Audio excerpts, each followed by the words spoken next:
Hi, this is Komal Chaudhary and I welcome to all at the YouTube channel GS365। और आज का हमारा session रहने वाला है करंट अफेयर से रिलेटेड। तो सबसे पहले हम देखेंगे कि आज के कौन से टॉपिक हम कवर करने वाले हैं क्लास में, यानी कि आने वाले 30 to 40 मिनट्स किन किन टॉपिकों पर जाने वाले, राइट। फिर हम बढ़ेंगे अपनी न्यूज़ की तरफ। पर डे के हिसाब से जैसे हम चलते हैं उस तरीके से हम कवर करेंगे न्यूज़ प्लस स्टैटिक पार्ट, ठीक। जिन लोगों ने अभी तक चैनल को सब्सक्राइब नहीं किया है, रिक्वेस्ट की चैनल को सब्सक्राइब कर लीजिए और टेलीग्राम चैनल ज्वाइन कीजिए ताकि आपको जो पीडीएफ है वो आप अवेल कर पाए।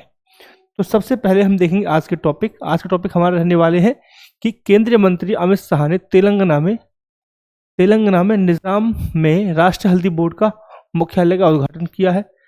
दूसरी न्यूज है हमारा नवीन एवं नवीनकरणीय ऊर्जा मंत्रालय ने अफसस से ऊर्जा परियोजना के लिए अपडेटेड दिशा निर्देश जारी किए हैं। और फिर नेक्स्ट न्यूज हमारा है कि राष्ट्रीय संसदीय संघ सीपीए जोन 2 का सम्मेलन का उद्घाटन किया गया है। नेक्स्ट न्यूज हमारा है कि भारत का सामाजिक सुरक्षा कवरेज कितना हो गया है, 64.3 हो गया। इसे हम देखेंगे पहले कितना हुआ करता था और क्या क्या योजना इससे जुड़ी हुई है। नेक्स्ट न्यूज हमारा है कि कृषि वानिकी को बढ़ावा देने के लिए पेड़ों की कटाई को आसान बनाने के लिए मसौदा नियम जारी किए गए हैं। एक फिर इंफॉर्मेशन है कि फाजिलका में पहला लकड़ी का गुरुद्वारा बना है, नानक निवास बना है। रिलायंस इंफ्रा ने अमेरिका कंपनी के साथ 20,000 करोड़ का एक रक्षा समझौता किया है। और वही नेक्स्ट न्यूज़ हमारा रहेगा कि रेल मंत्री ने वन स्टॉप प्लेटफॉर्म के लिए रेल वन ऐप, ये एप्लीकेशन का नाम है रेल वन, लॉन्च किया है। और लास्ट न्यूज़ हमारा है क्वेड राष्ट्रों ने पहली बार 80 ऑब्जर्वेशन मिशन लॉन्च किया है, एट सी, ठीक है, लॉन्च किया है। और फिर दो हम संस्थाओं के बारे में जानेंगे, इनके बारे में जानेंगे, इनसे संबंधित क्या है, ये क्या क्या चीज़ें हैं। तो आज की न्यूज़ बहुत ही इंपॉर्टेंट रहने वाली है। न्यूज़ के साथ साथ हम स्टैटिक पार्ट भी कवर करेंगे ताकि आपकी जो बेसिक अंडरस्टैंडिंग है किसी संस्था के बारे में, किसी इंस्टीट्यूट के बारे में, ठीक है, आपको पता रहे कि हम किसकी बात कर रहे हैं, राइट। तो फर्स्ट न्यूज़ हमारा है कि केंद्रीय मंत्री अमित शाह द्वारा, यानी कि अमित शाह द्वारा तेलंगाना के निजाम में राष्ट्रीय हल्दी बोर्ड का मुख्यालय का उद्घाटन किया गया। तो क्वेश्चन किस तरीके से आएगा, क्वेश्चन आएगा आपका कि राष्ट्रीय हल्दी बोर्ड का मुख्यालय कहाँ पर है। तो राष्ट्रीय हल्दी बोर्ड का मुख्यालय कहाँ पर है, तेलंगाना के निजामाबाद में। ये निजाम लिखा हुआ है, इसे निजामाबाद भी बोला गया। क्या बोला गया है, निजामाबाद, निजामाबाद, ठीक है, राइट। तो आप क्या बोलेंगे, निजामाबाद बोलेंगे। इसका उद्देश्य क्या है, क्यों इसे लॉन्च किया गया। तो इसका जो मुख्य उद्देश्य है, एक किसानों की मांग थी पिछले 4 दशक से, लगभग 40 साल से किसानों की मांग थी कि एक राष्ट्रीय हल्दी बोर्ड का गठन किया जाए। हेड ऑफिस का कहाँ पे गठन के उद्घाटन किया जाए, तेलंगाना में। ये एक डिमांड थी किसानों की लगभग 4 दशकों से, राइट। इसका उद्देश्य क्या है, इससे क्या लाभ होगा। तो इससे लाभ अगर हम बात करें, लाभ को हम समझें तो जो निजामाबाद है, निजामाबाद की हल्दी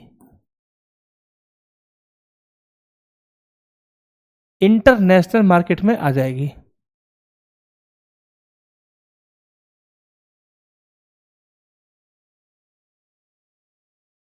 इंटरनेशनल यानी कि अंतर्राष्ट्रीय व्यापार में, अंतर्राष्ट्रीय बाजार में आ जाएगी। दूसरा, इससे क्या फायदा होगा, इससे एक और फायदा हो सकता है कि जो बिचौलिए हैं, बिचौलिए जो रहेंगे उनका दमन यहाँ पे हो जाएगा, बिचौलियों का दमन हो जाएगा। यानी कि अब किसानों को बिचौलियों के ऊपर निर्भर नहीं रहना पड़ेगा, ठीक है साहब। तो इससे दो हमें एक मोटे मोटे फायदे देखने को मिल रहे हैं। अगर मैं बात करूं सरकार ने क्या लक्ष्य रखा है, सरकार का लक्ष्य क्या रखा है इससे संबंधित, तो इससे संबंधित सरकार ने लक्ष्य रखा है कि 2030 तक हल्दी का $1 बिलियन का हम क्या करेंगे, निर्यात करेंगे, व्यापार करेंगे, निर्यात करेंगे, ठीक है। यानी कि $1 बिलियन का हमें क्या करना है, निर्यात का लक्ष्य रखा है सरकार ने। ये क्या हो गया, ये है लक्ष्य के रूप में आप इसे देख सकते हैं, ठीक है साहब, क्लियर पॉइंट। क्लियर।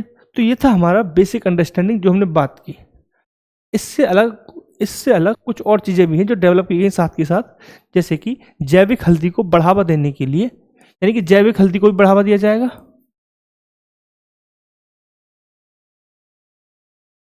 जैविक हल्दी को बढ़ावा दिया जाएगा। और इसके बढ़ावे को कैसे हम, इससे संबंधित कौन सी संस्थाएं हैं जो सरकार ने अभी गठन की है? तो सरकार ने गठन किया है राष्ट्रीय सहकारी ऑर्गेनिक लिमिटेड। क्या? राष्ट्रीय सहकारी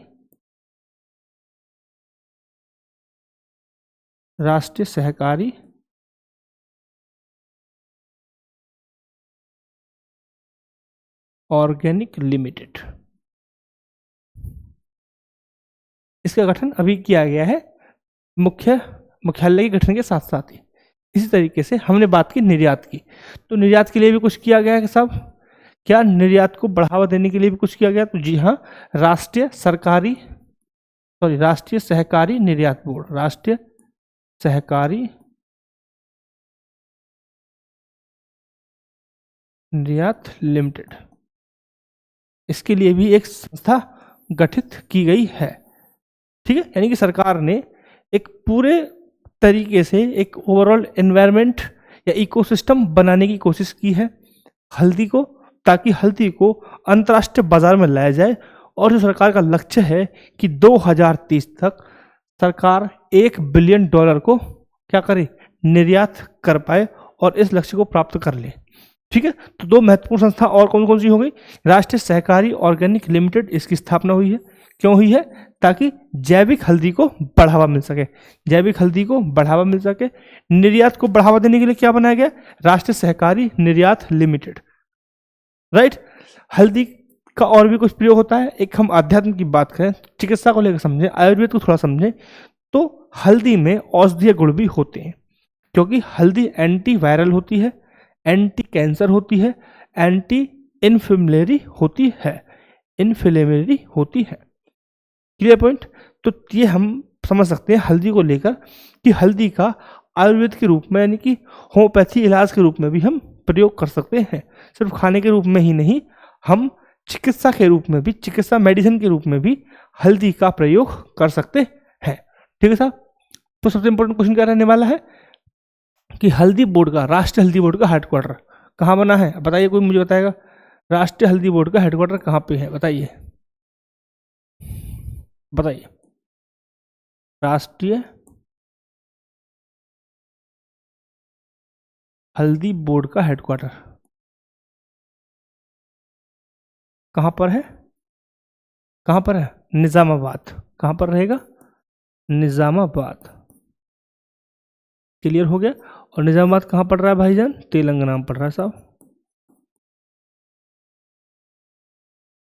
ठीक है, क्लियर। तो न्यूज और static part both are clear now. ठीक है साहब। तो अब बढ़ेंगे हम नेक्स्ट न्यूज की तरफ। उससे पहले एक छोटा सा एक डाटा और लिख लीजिए कि ओवरऑल 2023-24 में, ओवरऑल पूरे भारत की मैं बात करूं, 2023-24 में लिख देता हूं 2023-24 में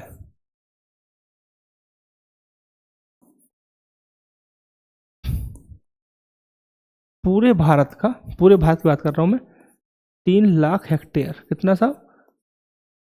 3 लाख हेक्टेयर का क्षेत्र पर खेती की गई थी हल्दी की। ठीक है, हल्दी की खेती।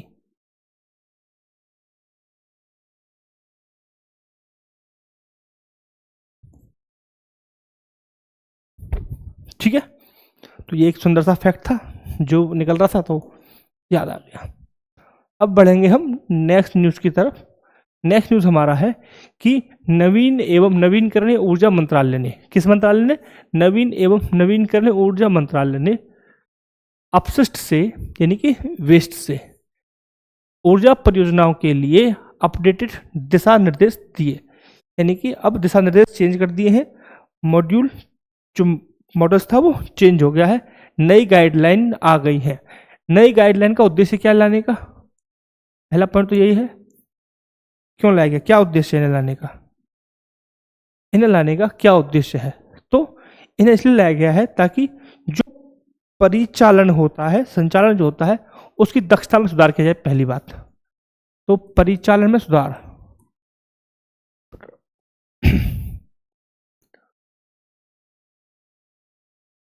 तो बात में आएंगे हम परिचालन में सुधार, यानी कि बात हो रही है दक्षता की। अभी हम बात करेंगे कैसे सुधार हो सकता है, कौन सी ऐसी गाइडलाइन है जिसके द्वारा हम ये समझ सकते हैं कि परिचालन में सुधार होगा।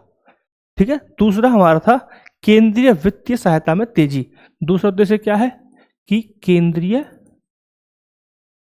वित्तीय सहायता में, एक मिनट, केंद्रीय वित्तीय सहायता में तेजी। अब सुन लीजिए, उद्देश्यों से जो उद्देश्य है, उद्देश्यों से ही पॉइंट जुड़े हुए हैं। ठीक है। पॉइंट कैसे जुड़े हुए हैं, जो पुराना मॉड्यूल था, पुराने दिशा निर्देश थे, उसके अकॉर्डिंग क्या था कि जब जो हमारा रिएक्टर है, संयंत्र है, वह अपनी कैपेसिटी का जब 80% पहुंचता था। ठीक है। सुन लीजिए ध्यान से, जो पुरानी गाइडलाइन थी उनमें दिया हुआ था कि जो रिएक्टर है, जो संयंत्र है, वह अपनी कैपेसिटी का जब वह 80% क्या करेगा, 80% तक पहुंच जाएगा ऊर्जा निकालने में, तब उसको वित्तीय सहायता दी जाती थी। ठीक है। सुन लीजिए, कनेक्ट करोगे तो समझ में आ जाएगा इजीली। तो पुराना क्या था कि आपको पहले 80% कैपेसिटी तक जाना है, देन आपको मिलेगा वित्तीय सहायता सरकार की तरफ से। बट अब क्या कर दिया है नए में, तो ओल्ड क्या था, लिख देता हूं, ओल्ड था हमारा वित्तीय सहायता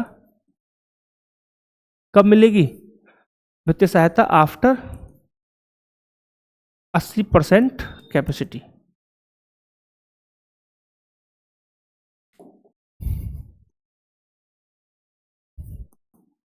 ठीक है। अब न्यू में क्या कर दिया है, नई गाइडलाइन में वित्तीय सहायता कैसी आएगी, ये होगी परफॉर्मेंस बेस्ड। किसके आधार पर, परफॉर्मेंस के आधार पर। ठीक है। तो नई वाली जो व्यवस्था है उसमें क्या दिया गया है, उसमें दिया गया है कि अब परफॉर्मेंस के आधार पर वित्तीय सहायता दी जाएगी। परफॉर्मेंस यानी कि प्रदर्शन के आधार पर, संयंत्र कैसा प्रदर्शन कर रहा है उस आधार पर वित्तीय सहायता दी जाएगी। पॉइंट क्लियर हुआ। यानी कि अब संयंत्र को अपनी 80% कैपेसिटी तक पहुंचने की जरूरत नहीं है। अगर वो परफॉर्मेंस सही कर रहा है तो उसे पहले ही वित्तीय सहायता दे दी जाएगी। ठीक है। इससे क्या होगा, दूसरा क्या है, और एक गाइडलाइन थी कि जो कागजी कार्रवाई है उसे खत्म करके सब कुछ क्या करना है, डिजिटल करना है। एक तो कागजी कार्रवाई खत्म करनी है, ये थी कागजी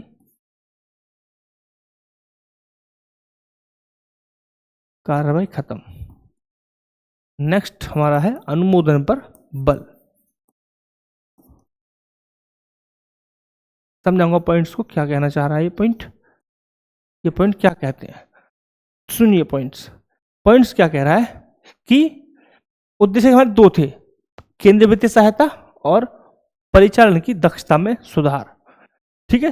तो हमने बात की कागजी कार्रवाई खत्म करना है और अनुमोदन पर बल। यानी कि क्या कहने का मतलब है, मतलब ये है, एक होता है लाल फीता शाही। ये वर्ड ऐसा होता है कि जब की फाइल किसी अधिकारी के पास जाती है तो वो लाल टेप से बंधा होता है, लाल धागा लगा होता है, उसे बोला जाता है लाल फीता शाही। यानी कि वो धागा तब खुलेगा तब आप कुछ दे दीजिएगा, इसे बोलते हैं लाल फीता शाही। तो कभी कभी विभाग क्या करते हैं, फाइल को घुमाते रहते हैं, यानी कागजी कार्रवाई के रूप में चलता रहता है कार्यक्रम, और प्रोजेक्ट लेट हो जाता है, दूसरा प्रोजेक्ट में धीरे स्पीड कम हो जाती है, और वित्तीय सहायता वैसे नहीं मिल रही थी।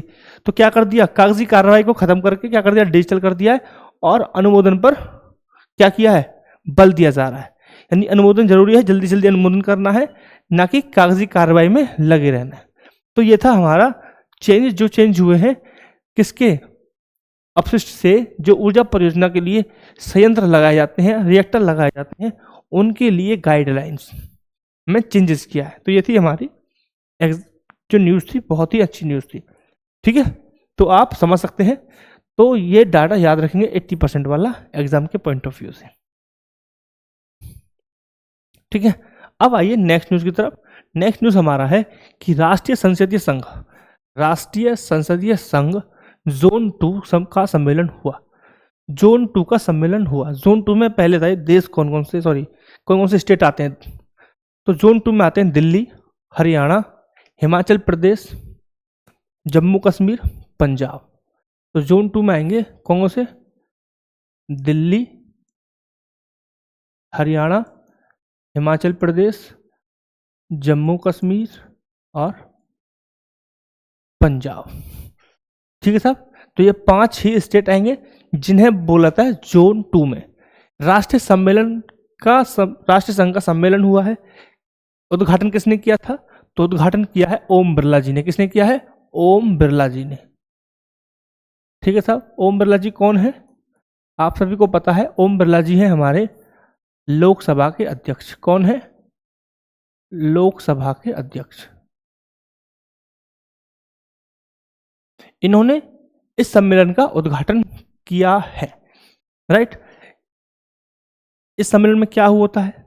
इस सम्मेलन में जो लोकतंत्र के सिद्धांत होते हैं उनको बनाए रखने के लिए यह एक मंच के रूप में काम करता है। यानी कि इस सम्मेलन में क्या होता है, जो लोकतांत्रिक मूल्य होते हैं उनको बढ़ावा देने के लिए, उनको मजबूत करने के लिए यह मीटिंग की जाती है। और इस मीटिंग का अध्यक्ष कौन था? हमारे अध्यक्ष, मतलब किसने अध्यक्षता की है? ओम बिरला जी ने इसका उद्घाटन किया है, जो कि लोकसभा अध्यक्ष हैं। ठीक है, क्लियर है पॉइंट। इस सम्मेलन का अगर विषय की बात करूं तो सम्मेलन का विषय है संसाधनों का प्रबंधन, लोकतंत्र की रक्षा और नवाचार को अपनाना। विषय संसाधनों का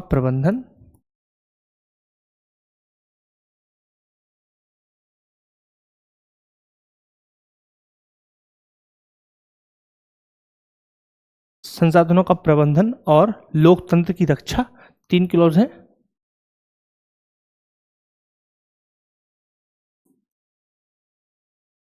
एक मिनट,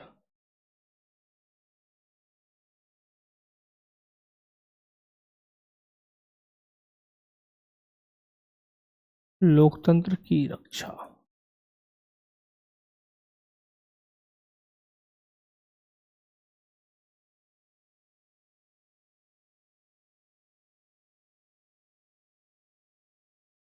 नवाचार को अपनाना। तो ये था हमारा विषय किसका? 2025। याद रखना डेट 2025। तो आप डेट भी याद रखेंगे, क्योंकि अगर ये क्वेश्चन 2026 में आता है तो इसका थीम चेंज हो जाएगा। ठीक, अगर हम बात करें कि राष्ट्रीय संसदीय मंच क्या है, राष्ट्रीय संसदीय संघ क्या है, सीपीए क्या है बेसिकली, तो सीपीए एक संस्था है जिसका हेडक्वार्टर कहाँ पे है? इसका हेडक्वार्टर है लंदन में। इसका हेडक्वार्टर है लंदन में, आप लिख लीजिए। इसका हेडक्वार्टर लंदन में है। और जो ये राष्ट्रमंडल संसदीय संघ है, राष्ट्रमंडल संसदीय संघ है जिसका हेडक्वार्टर कहाँ पे है? लंदन में है। उसकी सब्सिडरी के रूप में ये काम करता है। यानी कि ऐसे समझो कि जैसे क्या है, ये एक पूरा क्या है, एक ये है ना। ऐसे ही अलग अलग देशों में क्या होती है? कमेटीज होती हैं, संघ होते हैं। ठीक है, तो राष्ट्रीय संसदीय संघ ये वाला होता है, राष्ट्रीय संसदीय संघ।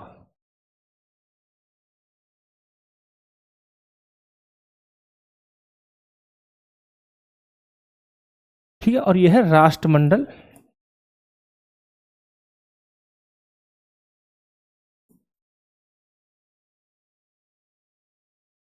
संसदीय संघ। ठीक है, इसका हेडक्वार्टर लंदन में है। इसका हेडक्वार्टर लंदन में है।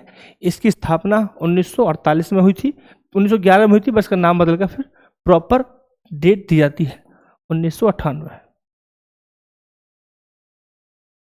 सॉरी 1948। ठीक है, तो आपको पता चलेगा ये कंट्री वाइज है। हर कंट्री, जैसे इंडिया, ये हो गया इंडिया, और कोई और से देश होंगे। ठीक है, उद्देश्य क्या है संस्था का? क्योंकि ये संस्थाएं भी किससे जुड़ी हैं? लोकतंत्र के मूल्यों को बढ़ावा देने के लिए। इसी तरीके से यह संस्था भी क्या होगी? ये मुख्य संस्था है जो सुशासन, लोकतंत्र और मानव अधिकार जैसे विचारों का समर्थन करती है और उनको बढ़ावा देती है। ठीक है साहब, क्लियर पॉइंट। अब आते हैं हम नेक्स्ट न्यूज की तरफ, और नेक्स्ट न्यूज हमारा है कि भारत का सामाजिक सुरक्षा कवरेज 64.3 हो गया है। यानी कि सामाजिक सुरक्षा कवर भारत का बढ़ा है, जो पहले 2015 में लगभग 19% हुआ करता था, अब वह बढ़कर हो गया है कितना? 64.3%। ठीक है, हालांकि जो ILO है, इंटरनेशनल लेबर ऑर्गेनाइजेशन, यानी कि अंतर्राष्ट्रीय श्रम संगठन, उनके अनुसार उनका यह मानना है कि भारत में सामाजिक सुरक्षा कवरेज में लगभग 45% की वृद्धि देखी गई है। राइट, तो अगर हम बात करें तो क्या हुआ है कि 2015 में सामाजिक कवरेज कितना था? 19% था। तो 2025 में 10 सालों में बढ़कर कितना हो गया है? 64.3% हो गया है। ILO के अनुसार, यानी कि ILO इंटरनेशनल लेबर ऑर्गेनाइजेशन के अनुसार इनका मानना है कि लगभग 45% वृद्धि हुई है।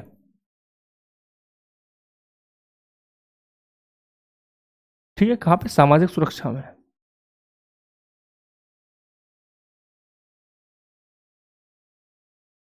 ठीक है साहब, क्लियर।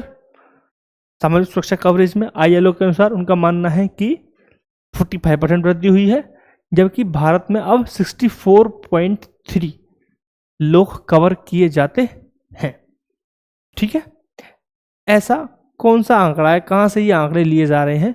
तो जैसे कि हमारे यहाँ लेबर के लिए, यानी श्रमिकों के लिए बहुत ही अनऑर्गेनाइज सेक्टर है, असंगठित सेक्टर है, जिनसे ही हम बात कर सकते हैं। मनरेगा हो गया, EPFO हो गया, ESIC हो गया, PM पोषण हो गया। ये क्या है? यहाँ पर आपको रजिस्टर्ड कर लिया जाता है, लेकिन बहुत सी चीज़ ऐसी है जहाँ पर रजिस्टर्ड नहीं होता है। तो ऐसी लगभग 50 नहीं, हाँ फैक्चुअली करेक्ट करेंगे, 34 योजनाओं से ऐसा डाटा एकत्र करके तब यह पता लगाया गया है कि जो भारत का सामाजिक कवरेज है वो कितना है? 64.3% है। ठीक है, क्लियर पॉइंट। तो जैसे कि मनरेगा हो गया, EPFO हो गया, EFPO होता है नहीं, सही है ये, है ना। और ESIC कार्ड बनते हैं लोगों के, आपको पता होगा, जिनके पास आप जॉब करते हैं सबको पता होगा। PM पोषण हो गया। ऐसी 34 योजनाओं से डाटा एकत्र किया गया है, जिसके आधार पर हम ये बता रहे हैं कि भारत का सामाजिक कवरेज 64.3% हो गया है। ठीक है, क्लियर पॉइंट। और अब मुझे बताइए दूसरा पॉइंट कि सामाजिक सुरक्षा मतलब, यानी कि जो असंगठित लोग हैं, जिनका जो काम है वो रजिस्टर्ड नहीं है कहीं पर भी, ऐसे लोगों को कानूनी सुरक्षा देना। ठीक है, यानी कि असंगठित लोगों को, मैं लिख देता हूं,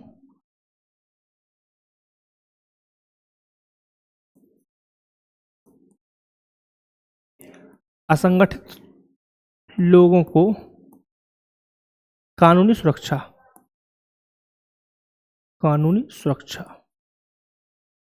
प्रोवाइड कराना, ये होता है सामाजिक कवरेज। ठीक है, तो सामाजिक कवरेज मतलब कि असंगठित क्षेत्र के लोगों को कानूनी सुरक्षा प्रदान कराना। ऐसे कितने लोग हैं? तो जो ऐसे लोग, कितने लोग कवरेज कर रहे हैं? लगभग 50 करोड़ लोगों को सुरक्षा प्रदान की जा रही है, जो टोटल, जो जो कुल श्रमिकों का कितना परसेंट है? कुल श्रमिकों का 90% है। तो ये नंबर अपने आप में ही बहुत ही एक अच्छी न्यूज़ के रूप में हम इसे देख सकते हैं कि भारत सरकार अब कुल श्रमिकों का जो नंबर एक 50 करोड़ बहुत बड़ा नंबर है, उनमें से लगभग 90% लोगों को सामाजिक सुरक्षा प्रोवाइड करा रही है। ठीक है साहब, क्लियर पॉइंट? Clear point? अब मुझे बताइए, जब इतने लोगों को सुरक्षा प्रोवाइड करा रही है तो भारत दुनिया का दूसरा सबसे बड़ा देश बन गया है। भारत, लिख देता हूं यहां पे, भारत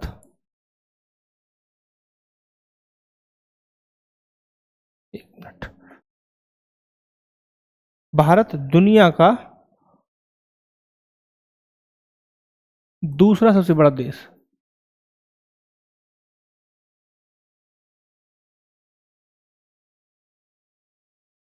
सबसे बड़ा देश कानूनी सुरक्षा देने के मामले में, कानूनी सुरक्षा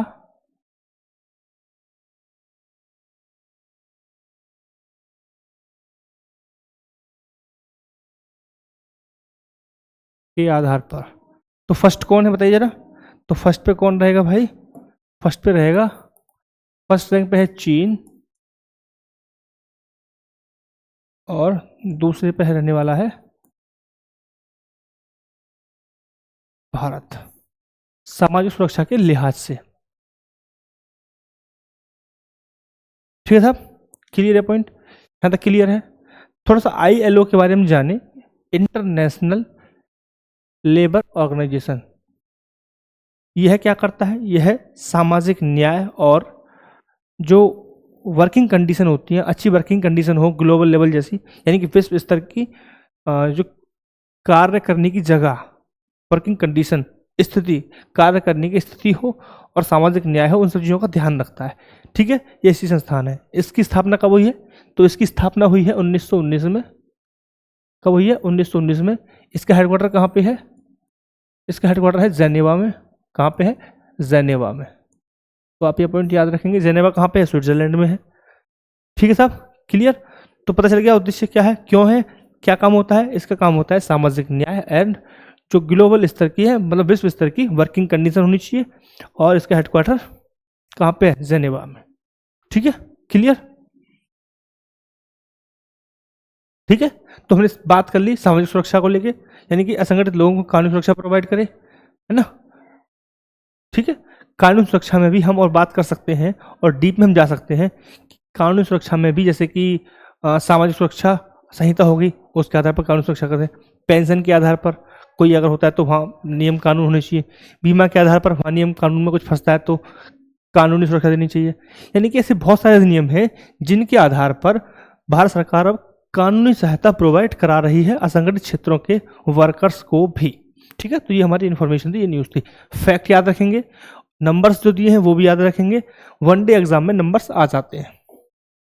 ठीक है साहब, अब बढ़ेंगे हम नेक्स्ट न्यूज़ की तरफ। तो नेक्स्ट न्यूज़ हमारा है कि कृषि वानिकी को, एक मिनट देना भाई, ये क्या हो रहा है, कृषि वानिकी को बढ़ावा देने के लिए और पेड़ों की कटाई को आसान बनाने के लिए मसौदा नियम तैयार किया गया है। यानी कि पेड़ों की कटाई आसानी से हो जाए और कृषि वानिकी को बढ़ावा मिले। तो उद्देश्य क्या रहेगा? कृषि वानिकी को बढ़ावा देने के लिए उद्देश्य क्या लग रहे हैं? तो उद्देश्य क्या रहेगा? उद्देश्य था किसानों की आय को दुगना करना। पहला उद्देश्य क्या है कि किसानों की आय को दुगना किया जाएगा, किसानों की आय को दुगना करना।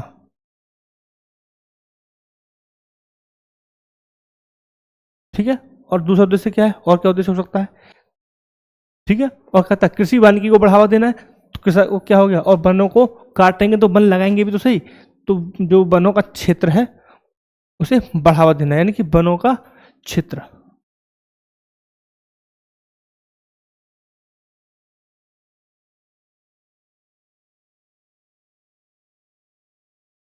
ये दो उद्देश्यों के साथ इस नियम के लिए मसौदे तैयार किए गए हैं। ठीक है, इसके लिए एक समिति होती है, राज्य स्तरीय समिति। क्या होती है? राज्य स्तरीय समिति होती है एक, जो काम करेगी। क्या है? राज्य स्तरीय समिति, जो पहले से ही है। ऐसा नहीं कि इस अधिनियम के माध्यम से बनाई गई है। इन नियम या दिशा निर्देशों के माध्यम से बनाए गए। यह पहले से ही काम करती है और यह इसका गठन होता है लकड़ी आधारित उद्योग। किसके माध्यम से इसका हुआ है गठन? तो गठन आधारित होता है किस पर? लकड़ी उद्योग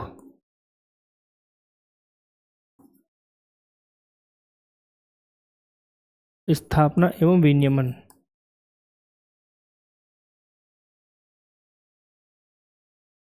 ठीक है साहब, लकड़ी उद्योग स्थापना एवं विनियमन, ठीक है, इसके माध्यम से इसका गठन होता है। राज्य स्तरीय समिति, ये क्या करती है? इसका काम होता है कि जो समिति के रूप में इसे काम सौंपे जाएंगे उन सारे कामों को ये करेगी। ठीक है, यानी कि राज्य स्तरीय समिति है जो समिति के रूप में काम करेगी।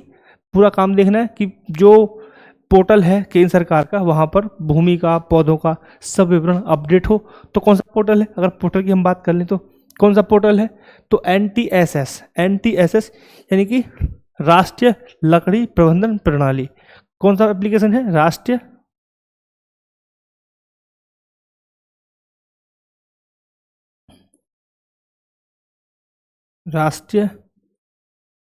लकड़ी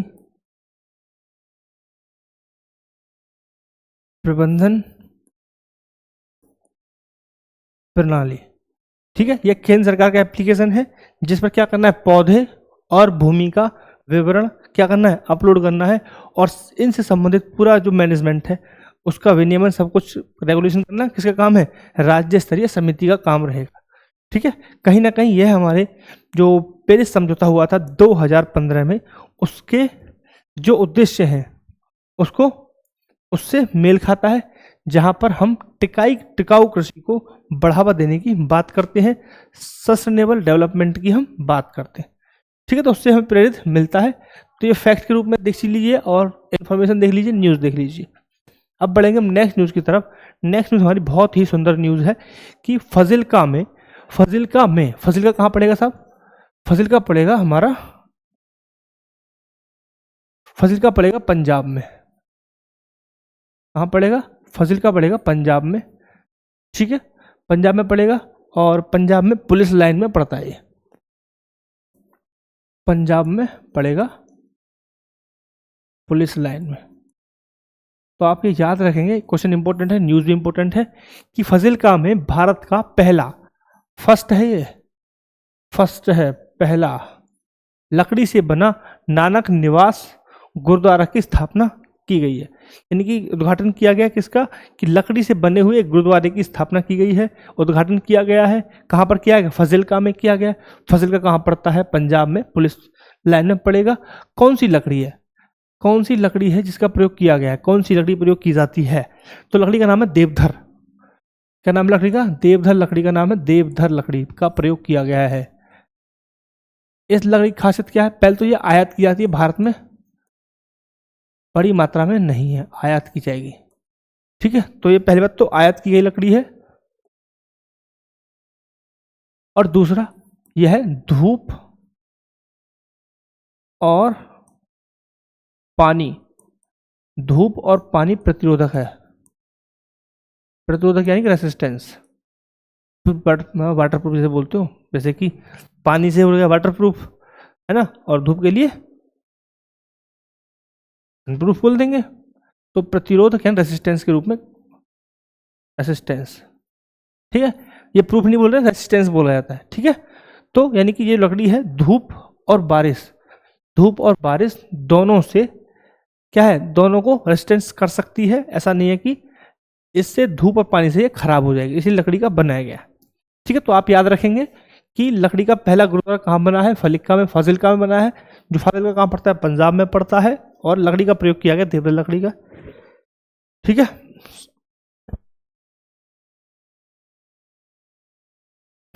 सॉरी, चलते हैं नेक्स्ट न्यूज़ की तरफ। और नेक्स्ट न्यूज़ हमारा है कि रिलायंस इंफ्रा ने अमेरिका कंपनी के साथ 20,000 करोड़ का रक्षा समझौता किया है। ठीक है, तो बहुत ही सिंपल न्यूज़ थी, इसे समझाने लायक, और बैकग्राउंड में कुछ नहीं हो कि दोनों प्राइवेट कंपनीज हैं और कुछ इंपॉर्टेंट है नहीं। बट हाँ, ये समझ सकते हैं कि इससे हम एक चीज़ समझ सकते हैं कि भारत ने भी अपनी जो डिफेंस इंडस्ट्री है वह प्राइवेट प्लेयर्स के लिए ओपन कर दी है और प्राइवेट प्लेयर्स भी इन्वेस्ट कर रहे हैं। तो 20,000 का एक बहुत बड़ा इन्वेस्टमेंट और रक्षा समझौता किया है रिलायंस इंफ्रा ने और अमेरिका की कंपनी है कोस्टल मैकेनिक्स ने, कोस्टल मैकेनिक्स।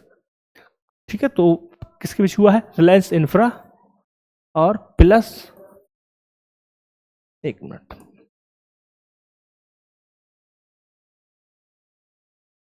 ठीक, मैं लिख देता हूं। ठीक है, तो कौन सी कंपनी है हमारी?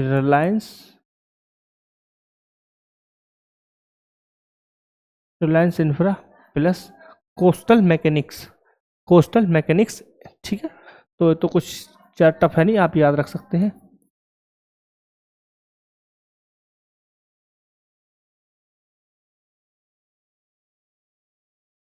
Coastal Mechanics Inc. तो दोनों ही प्राइवेट कंपनीज हैं और बट दोनों का क्या किया है? एक 20,000 रुपये का, 20,000 करोड़ का इन्वेस्टमेंट किया है प्रोजेक्ट। ठीक है, आप देखिए जो वनडे एग्जाम्स होते हैं ऐसे छोटे डाटा भी आ जाते हैं कि रिलायंस इंफ्रा और कोस्टल मैकेनिक्स इंक के मध्य जो एमओयू साइन हुआ है, रक्षा समझौता हुआ है, उसका कितने करोड़ रुपए, कितने अमाउंट का हुआ है। तो ऐसे क्वेश्चन भी आ जाते हैं। अब बढ़ेंगे अब नेक्स्ट न्यूज़ की तरफ। नेक्स्ट न्यूज़ हमारा है कि रेल मंत्री ने वन स्टॉप प्लेटफॉर्म के रूप में रेल वन ऐप क्या किया? लॉन्च किया है। कौन सा एप्लीकेशन लॉन्च किया है? Rail one. ठीक है, तो रेल मंत्री कौन है? अश्विनी वैष्णव। ये कई बार आ चुके हैं, अगर एग्जाम में आ गया और आपने छोड़ी तो आपसे ज़्यादा बेवकूफ़ कोई है नहीं। मैं कम से कम 20 बार तो मैं बता चुका हूँ कि रेल मंत्री कौन है? अश्विनी वैष्णव। ठीक है, तो इसका उद्देश्य क्या है? सभी सेवाओं के लिए क्यों लॉन्च किया गया है? तो सभी प्रकार की सेवाओं के लिए, सभी यात्री सेवाएं। ठीक है, मैं ध्यान से सभी लिख रहा हूँ, सभी,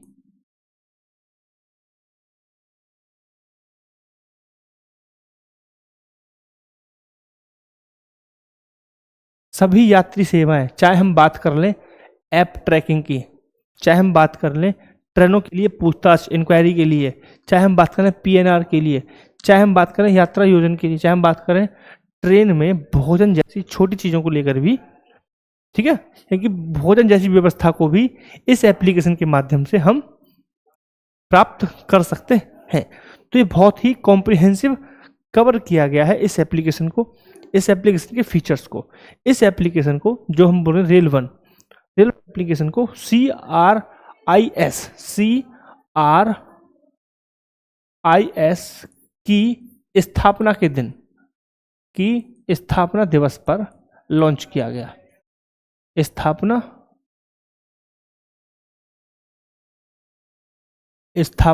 दिवस पर लॉन्च किया गया।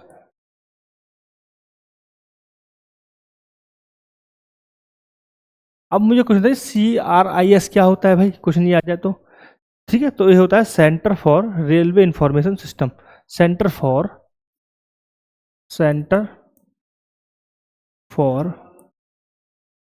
रेलवे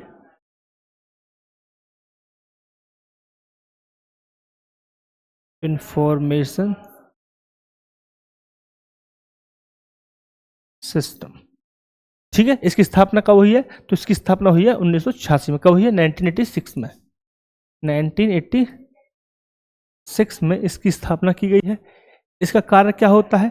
इसका कार्य होता है जो रेलवे में जो भी कंप्यूटर संबंधित गतिविधि होगी, जो भी XYZ यानी कंप्यूटर से संबंधित कोई भी कार्य होगा, उसके लिए यह एक अम्ब्रेला, क्या है? अम्ब्रेला प्लेटफॉर्म है। यानी कि कंप्यूटर से संबंध, ये अगर ये हो गया पूरा CRIS।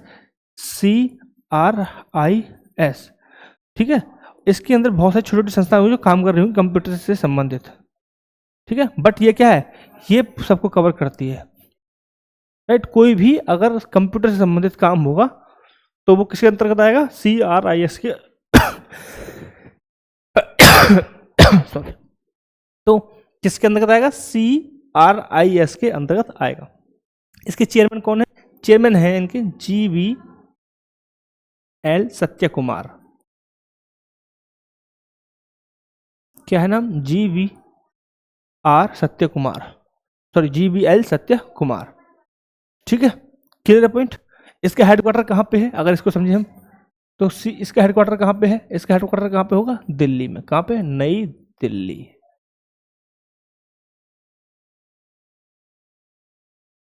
ठीक है साहब, आई होप कि आपको क्रिस के बारे में पता चल गया होगा और एप्लीकेशन के बारे में पता चल गया होगा। ठीक है, तो कब लॉन्च किया गया है? 2025 में लॉन्च किया गया है, ये याद रखेंगे, क्योंकि अभी हो सकता है पेपर में ना आए, तो आप आगे के लिए भी कंटेस्ट रहेंगे, पता चले कि सब कुछ पता था और डेट ही भूल गए लिखना। ठीक है, अब नेक्स्ट चलेंगे हम क्वाड राष्ट्रों ने पहली बार एट सी ऑब्जर्वेशन मिशन लॉन्च किया है। ठीक है, एट सी ऑब्जर्वेशन मिशन लॉन्च किया है। किन के द्वारा लॉन्च किया है? कोस्ट गार्ड के द्वारा लॉन्च किया गया है। कोस्ट गार्ड के द्वारा लॉन्च किया गया है, तटरक्षकों द्वारा। तटरक्षकों के द्वारा इसे लॉन्च किया गया था। मुझे बताइए कि ये पहली बार हुआ है, तो याद रखना। ठीक है, क्वाड को क्यों लॉन्च किया है, क्यों बनाया गया है, ये मिशन क्यों किया गया था? मिशन किया गया था इंडो पैसिफिक में सहयोग बढ़ाने के लिए। क्यों किया गया था? इंडो पैसिफिक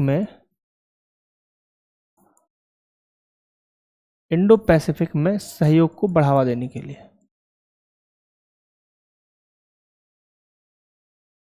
सहयोग को बढ़ावा देने के लिए यह ऑब्जर्वेशन मिशन चलाया गया था। क्वाड में कौन कौन से देश आते हैं? क्वाड में आता है जापान, भारत, यूएसए, ऑस्ट्रेलिया।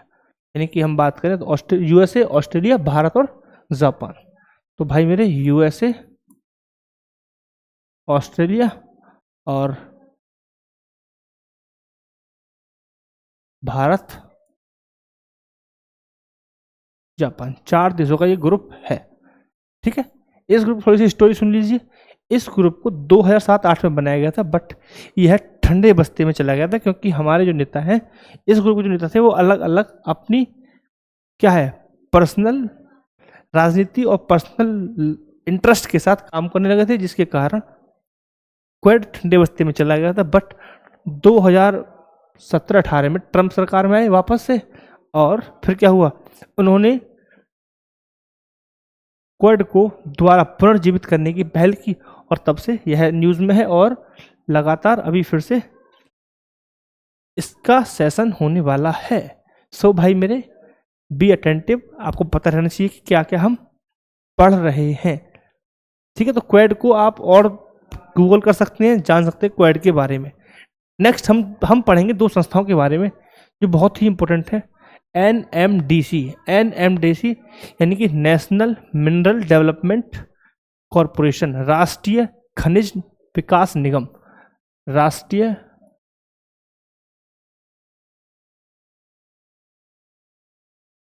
खनिज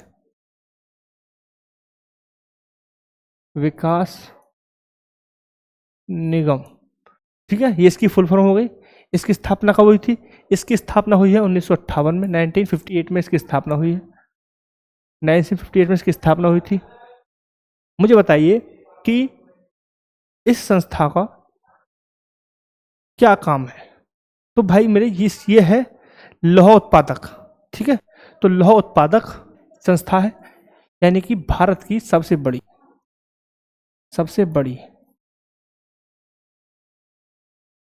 लौह उत्पादक एवं निर्यातक। ठीक है, सबसे भारत में हम बात कर रहे हैं, इंडिया, हम बात कर रहे हैं भारत को लेकर। ठीक है साहब, इसके बाद हम मेरे को बताइए कि यह किस मंत्रालय के अंतर्गत? सिंपल सा है, लोहे से संबंधित है, किस मंत्रालय के अंतर्गत आएगी? लोहे से संबंधित है, तो यह आएगी इस्पात मंत्रालय के अंतर्गत। किसके अंतर्गत? इस्पात मंत्रालय के अंतर्गत। ठीक है, इस्पात मंत्रालय के अंतर्गत आएगी। CMD कौन है? अमिताभ मुखर्जी। कौन है? CMD। बहुत फैक्चुअल इन्फॉर्मेशन है और इंपॉर्टेंट है, आपको याद रखना है, ये कोई ऑप्शन नहीं है। अमिताभ मुखर्जी। ठीक है, और इसका हेडक्वार्टर की बात करें तो हेडक्वार्टर रहेगा इसका हैदराबाद में। कहाँ रहेगा?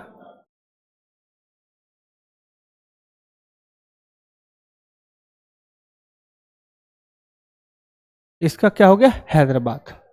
ठीक है, तो एक बार क्विक रिवीजन देख लेते हैं। हमने बात की NDMC की। ठीक है, फुल फॉर्म क्या थी? राष्ट्रीय खनिज mission, national mineral development corporation.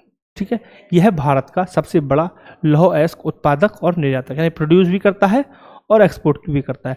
जब प्रोड्यूसर की बात करते हैं तो भी भारत में नंबर 1 है। जब हम एक्सपोर्ट्स की बात करेंगे, एक्सपोर्ट के रूप में, एक्सपोर्टर के रूप में, तो भी यह नंबर 1 के रूप में हमें देखने को मिलता है। जब हम बात करेंगे इसकी स्थापना की, इसकी स्थापना कब हुई थी, तो इसकी स्थापना 1958 में की गई थी और इसका हेडक्वार्टर कहाँ पे है, हैदराबाद में। ठीक है साहब, पूर्णतः सरकार का नियंत्रण है, पूर्णतः कहाँ पे है ये, ठीक है, यानी कि पूर्ण स्वामित्व सरकार का है, पूर्ण स्वामित्व सरकार का।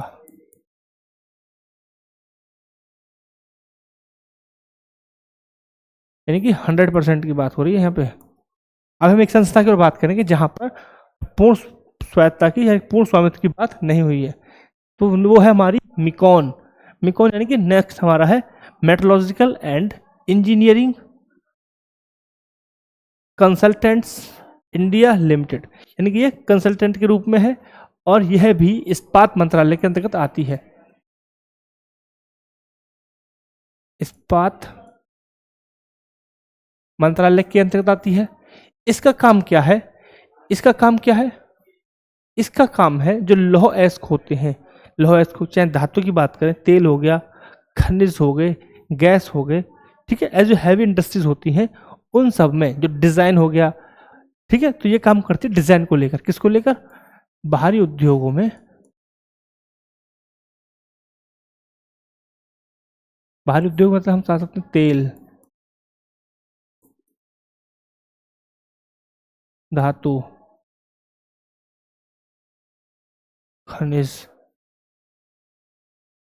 गैस, है ना, इन सब से संबंधित जो क्या रहेगा, डिजाइन, क्या रहेगा, डिजाइन, डिजाइन एवं इंजीनियरिंग के लिए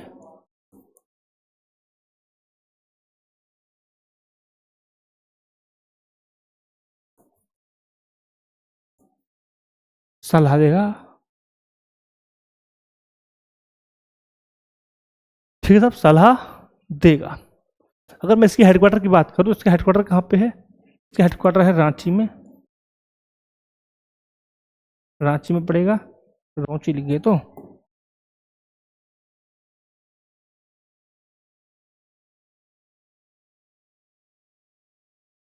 ठीक है। और अगर हम बात करें सीएमडी, सीएमडी कौन है इसके, सीएमडी कौन है, लिख देता हूं फिर बोलूंगा, संजय कुमार,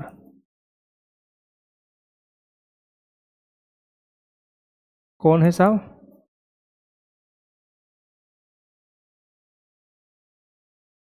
संजय कुमार। ठीक है साहब, क्लियर। तो ये था हमारा 2 संस्थाओं के बारे में। And thank you for the watching.